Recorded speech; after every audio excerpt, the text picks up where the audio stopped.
आजकल का समाज है जो मुट्ठी बंद करके रखा हुआ है, बैंक में भरी जाओ भरी जाओ भरी जाओ। किस लिए इकट्ठा कर रहे हो, कोई पूछे? भाई इकट्ठा कर किस लिए रहे हो?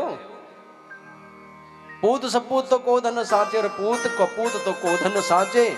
अगर संतान सही है उसके लिए भी इकट्ठा करने की जरूरत नहीं है, और संतान अगर नालायक है तो उसके लिए भी इकट्ठा करने की जरूरत नहीं है। और कर रहे हो तो किसके लिए कर रहे हो?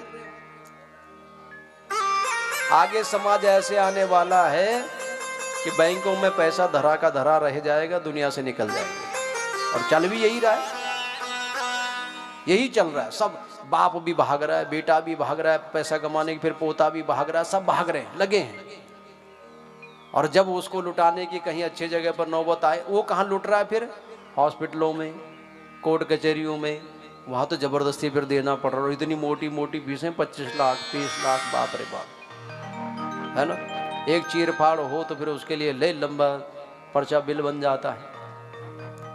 ऐसी जगह पर धन को लुटाना चाहिए। जितनी अच्छी जगह पर धन जाएगा उतना धन और फलीभूत होता जाएगा।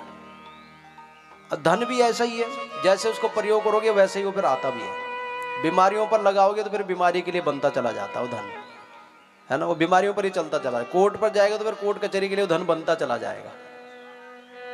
उसी गति को स्वीकार कर लेता है। धन भी तो मां लक्ष्मी है, जैसे भगवान के समक्ष है ना।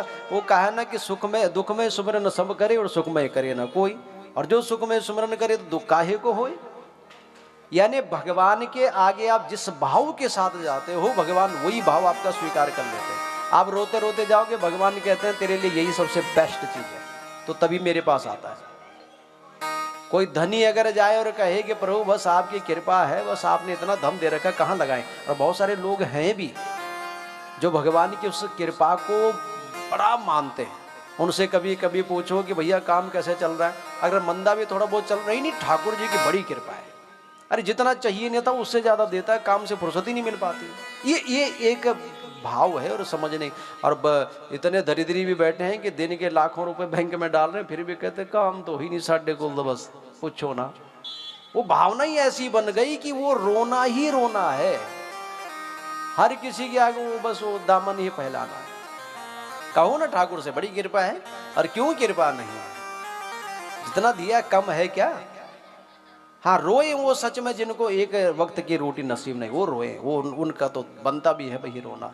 और जिनके फ्रिज भरे पड़े हैं और बैंक भरे पड़े हैं और अलमारियां भरी पड़ी है और सब कुछ भरा पड़ा, और वो कह रहे हैं कि हम परेशान हैं, तो फिर तो भैया फिर भगवान भी कुछ नहीं कर सकते। भगवान के सामने जैसे जाते हैं भगवान वैसे ही उसको स्वीकार कर लेता है कि मास दिवस ही कर दिवस भाग, मर्म न जाने कोई, रत समेत रवि था क्यों, निशा कवन विधि हो। सब भगवान का दर्शन करना चाह रहे हैं। अरे कोई दुर्भाग्य वाला होगा कि भगवान की कथा कहीं चल रही हो, भगवान का चरित्र गाया जा रहा हो, अरे कोई अभागी होगा जो नहीं पहुंचेगा सुनने के लिए, या तो कोई बहुत व्यस्तता वाला है, उसकी बात अलग है। लेकिन अगर भगवान का गुणगान हो रहा है तो कोई दुर्भाग्य है जो नहीं आएगा।